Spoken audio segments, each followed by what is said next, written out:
Bonsoir les sportifs connectés, c'est Jérôme du blog montre4gps.fr. Voici la vidéo du test de la Suunto 9, donc qui accompagne le test complet qui a été publié sur le blog. Donc la Suunto 9 succède en quelque sorte à la Spartan Ultra de par sa longue autonomie et sa vitre saphir, et en quelque sorte à la Spartan Sport Wrist HR Barrow pour son capteur cardio optique.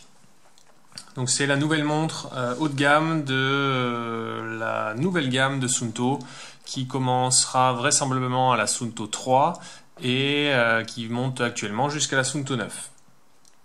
Deux choses sont complètement nouvelles et inédites. C'est le Fuse Track, un mode qui permet d'enregistrer des traces GPS sans le GPS.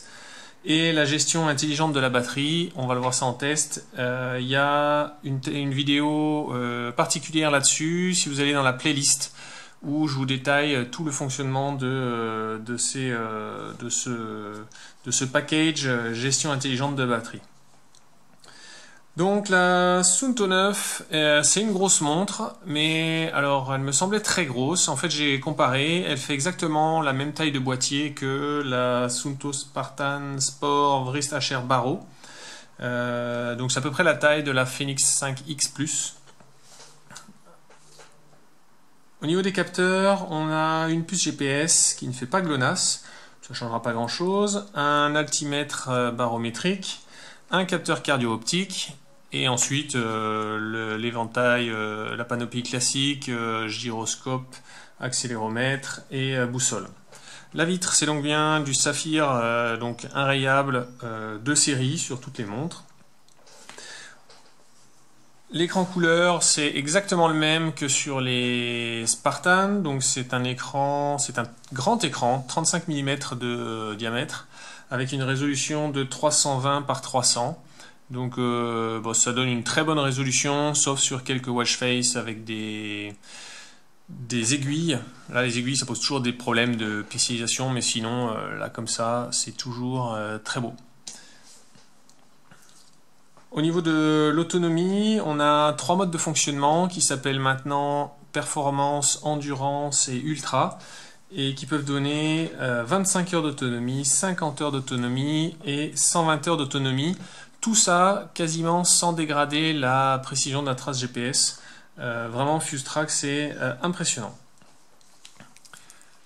On a toujours l'emplacement pour le câble qui s'aimante ici au dos, et des tirettes qui permettent de changer les bracelets rapidement.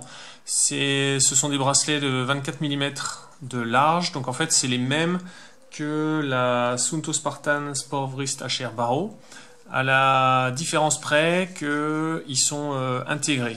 Donc en fait, vous voyez, c'est pas articulé. Moi, je préfère, honnêtement, je trouve que ça tient mieux sur le poignet, mais ça, je pense que ça dépendra de la morphologie de chacun.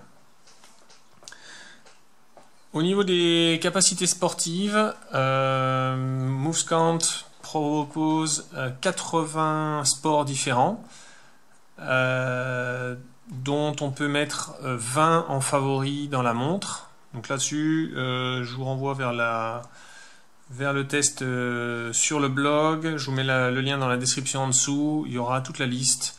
Donc là, je viens de passer les favoris. Et ensuite, en bas, vous avez autres. Et on retrouve ici tous les autres profils sportifs que j'ai pas mis en favoris, mais on peut y accéder absolument à tout moment. Donc j'ai bien parlé de 180 sports, mais il y a une centaine de profils sportifs différents. Tout simplement parce qu'on a la possibilité pour le même sport de faire plusieurs profils. Ça permet d'avoir des combinaisons de paramètres différents, des combinaisons de capteurs différents. Donc par exemple la course à pied, je crois qu'on a un éventail de 6 profils différents de base, et en plus la possibilité d'en créer des nouveaux. Fuse Track, c'est donc la possibilité d'augmenter la batterie en ne dégradant quasiment pas la précision des traces GPS. Donc en fait, lorsque on s'apprête à lancer un enregistrement, on a là, voilà, la montre nous annonce que avec les paramètres actuels, donc le fait que les les couleurs soient vertes, ça veut dire qu'on est dans le mode performance. On peut espérer tenir 10 heures. Si ça ne nous convient pas, un clic supplémentaire, on bascule dans le mode endurance. Et là, on pourra compter sur 15 heures. Et ensuite, le mode ultra, 56 heures. Alors, les limites à ce mode de fonctionnement, c'est premièrement qu'il ne fonctionne que sur des sports de course à pied. En vélo, il ne fonctionnera absolument pas. En marche, il fonctionnera moins bien. Pour les profils endurance et ultra. Et pour le profil ultra, en plus, donc pour les deux, on a une limite sur l'affichage parce que la vitesse instantanée sera tirée de l'accéléromètre de la montre, du coup moins précise. Et dans le mode ultra, elle coupe tellement de choses qu'en fait on n'aura aucune mesure de la fréquence cardiaque. Dans le mode ultra, le capteur cardio optique est coupé et le Bluetooth est tout coupé, donc on ne peut plus coupler de ceinture cardio. Mais après, on peut faire un mode perso, donc qui affichera en bleu si j'en avais fait un, où là on fait les réglages qu'on veut pour le profil qu'on veut. On a assez peu d'outils d'entraînement. Vous allez voir là dans Options, on peut se fixer des objectifs d'intensité, fréquence cardiaque et allure. Donc on fixe une valeur supérieure, une valeur inférieure. Ou alors ce qu'ils appellent des objectifs généraux de durée ou de distance.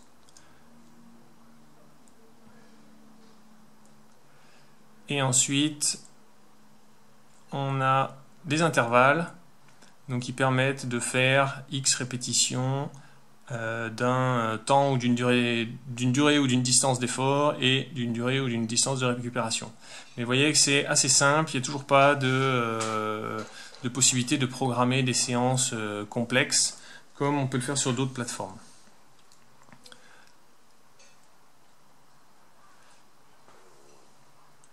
Pour ce qui est de la navigation, là-dessus, alors il n'y a pas de cartographie. Cela dit, le fait qu'il y ait un grand écran avec une bonne résolution et une bonne précision GPS, d'ailleurs, si vous voulez voir des détails sur la précision GPS, la précision du cardio, allez voir sur le lien sur l'article du blog.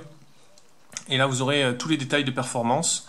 Et sinon, donc, la navigation peut se faire sur des points d'intérêt, des itinéraires. On peut voir l'emplacement.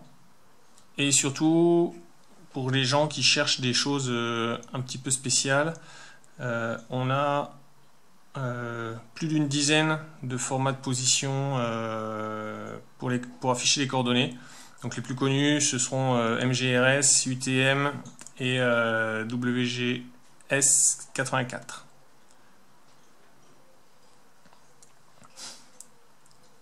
Alors cette montre, la Suunto 9, se couple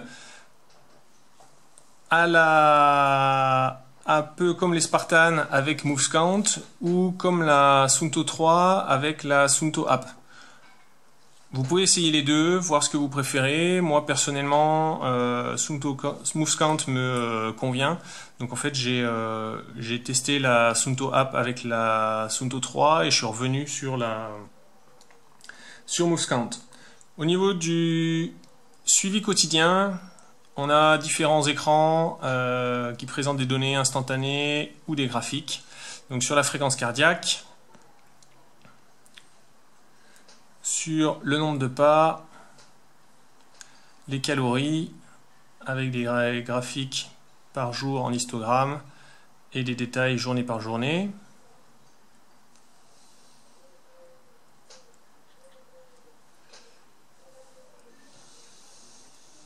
Et ici, le suivi du sommeil avec le même type de présentation et la fréquence moyenne pendant le sommeil. Donc, ce qui équivaut à la FC-min sur d'autres montres. Donc une valeur qu'on peut suivre sur le long terme pour essayer de déceler des anomalies de récupération, etc. Le seul souci avec tout ça, c'est que on est limité à 4 semaines d'historique de données sur les applications. Donc ce qui ne permet pas de faire des analyses sur le très long terme. Il n'y a pas de VO2 max et la fréquence cardiaque moyenne pendant la nuit, on pourra l'analyser que sur 4 semaines. Au niveau montre connectée, cette fois, on a ici un écran qui affiche quelques données, dont le nombre de notifications. Et donc ça permet de voir les notifications, ce qui n'était pas le cas au début des Spartans. Là maintenant on reçoit absolument toutes les notifications, elles sont lisibles, l'écran est très grand, on est averti par une vibration, ça fonctionne très bien. Par contre, pas d'application, pas de widget météo, de choses comme ça. Pour conclure, je pense que c'est une montre qui vise un public assez niché. C'est des fonctionnalités de Fuse Track qui sont à destination clairement des ultra trailers. Cela dit, un mode de gestion de la batterie intelligente qui est en termes d'expérience utilisateur, c'est extra. Après, dans son positionnement, je pense qu'elle n'est pas si mal placée que ça, parce que finalement, elle sort 50 € moins cher que le prix de sortie de la Spartan Ultra il y a 2 ans, 50 € plus cher que le prix de la Barrow l'année dernière, alors qu'elle a une meilleure autonomie, elle a une vitre saphir qui, lorsqu'on regarde des modèles équivalents, juste le saphir, ça fait une différence de 100 € en général. Donc si on comparé au Phoenix 5, elle est moins chère, elle est largement moins dotée en fonctionnalités d'analyse et d'outils d'entraînement, elle est moins bien dotée en fonctionnalités connectées. Mais je pense que pour le public d'ultra trailer, c'est vraiment pas des choses qui les intéressent. Ce seraient des choses qui pompent de la batterie et qui ne leur serviraient pas. Donc je pense que là, Suunto a vraiment réussi à fournir de nouveau quelque chose qui ravira son cœur de cible, c'est-à-dire les gens qui opèrent en montagne, qui font du trail, de l'ultra. Mais clairement, c'est pas une montre qui se destine à tout le monde, de par son positionnement de prix et ses fonctionnalités particulières. Si vous voulez plus de détails, vous pouvez voir les autres vidéos dans la playlist et lire le détail complet des fonctionnalités et des performances en termes de précision sur l'article du blog. Et avant de partir, vous pouvez laisser un pouce j'aime vers le haut.